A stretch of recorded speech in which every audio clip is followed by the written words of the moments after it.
Hello and welcome to the 18 WJTS News for Tuesday, January 21st, 2025. Thank you so much for choosing us for your local news coverage this evening. I'm Kaitlyn Neukam reporting.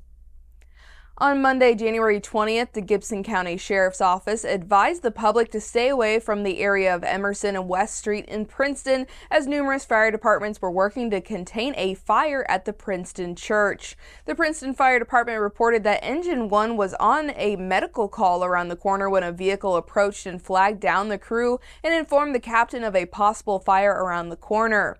Captain Hale observed smoke rising over the neighboring buildings and called in a possible structure fire.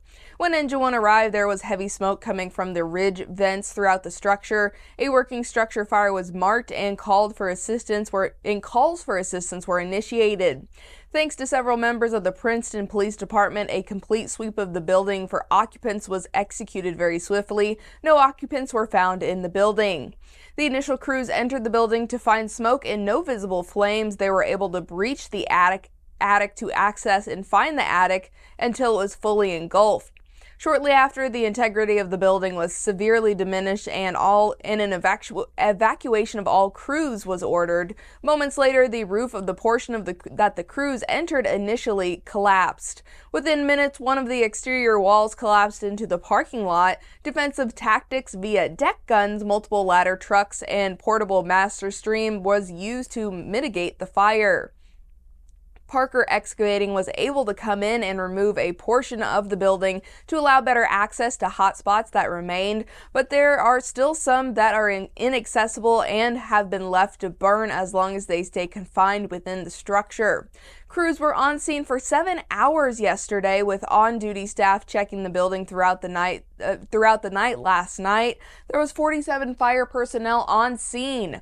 There were a couple of minor injuries reported due to the weather conditions, but none of which that required medical aid. As of right now, the cause of this fire has not yet been released. The Princeton Church was stated to be over 100 years old, and many took to social media to share their sorrow for seeing the structure go up in flames.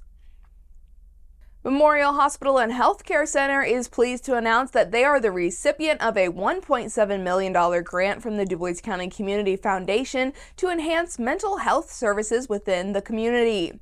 This grant is made possible through a recent $1.4 million grant to the Du Bois County Community Foundation from Lilly Endowment, Inc., and marks an important step in addressing the growing need for accessible mental health resources.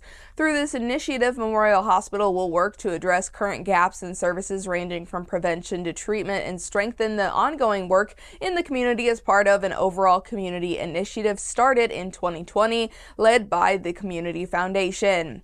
The Community Foundation partnered with Memorial to develop additional strategies focused on strengthening the continuum of care from prevention to treatment, ensuring more comprehensive support for individuals and families affected by mental health and substance use challenges. This grant will help Memorial establish a mental health training program, support mental health professionals, and increase access to comprehensive outpatient behavioral health services.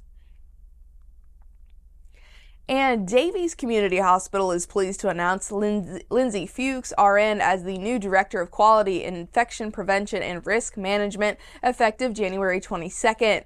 Fuchs, a dedicated member of the Davies Community Hospital family for 21 years, began her journey at the hospital as a nurse intern in 2004 and has since held numerous roles across departments, gaining extensive experience in patient care, performance improvement, and leadership. As Director of Quality, Infection Prevention, and Risk Management, Fuchs will oversee hospital-wide quality initiatives, infection prevention programs, and risk management strategies. Her role includes identifying and mitigating healthcare-associated infections and conditions, providing education to staff and medical professionals, and assisting with preparation for regulatory surveys, such as those conducted by the Joint Commission and CMS. Fuchs resides in Montgomery, Indiana, with her husband Brian and their 3 children, Owen, Faith, and Lainey. The St. Anthony Conservation Club is set for its January 29th to host its first 30-target 3D archery shoot of the season for archers of all ages at 6280 South Club Road. 3D registration will run from 8 a.m. to 12 p.m. Eastern, with most archery equipment, including longbow, recurve, NASP, and compound bows, allowed to be used. All ages are welcome to sign up for this event. Breakfast sandwiches, burgers, and drinks will be available for attendees. For more information, call 812-630-1670 or find the St. Anthony Conservation Club on Facebook.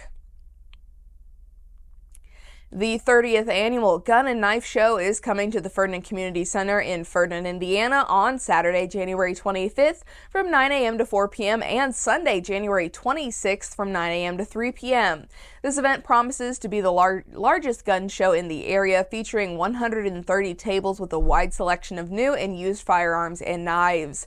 Attendees can enjoy free parking, concessions, and an affordable $7 entry fee. Proceeds from this show will benefit the Ferdinand Community Center, supporting its efforts to serve the local community. This event provides a fantastic opportunity for enthusiasts to connect, explore a variety of items, and share their passion for firearms and knives. Northeast DuBois is looking for individuals interested in learning how to drive a school bus as substitutes, extracurricular drivers, or potential future route drivers. A bus driver pre-service class will be held from January 28th to the 30th in Knox County to provide training. For more information, you can contact R. Case at northeastdubois.k12.in.us or stop by the Northeast DuBois Corporation office to explore this opportunity. Vincennes University has announced they are hosting a bilingual spring admissions and financial aid night on Wednesday, January 29th from 6 to 8:30 p.m. Eastern at the VU Jasper in the Center for Technology, Innovation, and Manufacturing Auditorium. The Dia de la Familia VU Family Day, a bilingual spring admissions and financial aid night, will help all prospective students and their families navigate the college admissions process and learn how to pay for college. VU will offer all presentations in materials in both English and Spanish to ensure that all students and families feel empowered to take the next step towards higher education. This event will feature bilingual presentations and admissions and financial aid, FAFSA workshops and hands-on assistance, support from bilingual student ambassadors, light refreshments, and free transportation at 5:30 p.m. Eastern will be provided from Maple Grove Trailer Park in Jasper and Alassi HQ in Huntingburg. RSVPs is required and can be made online by visiting connect.venue.edu.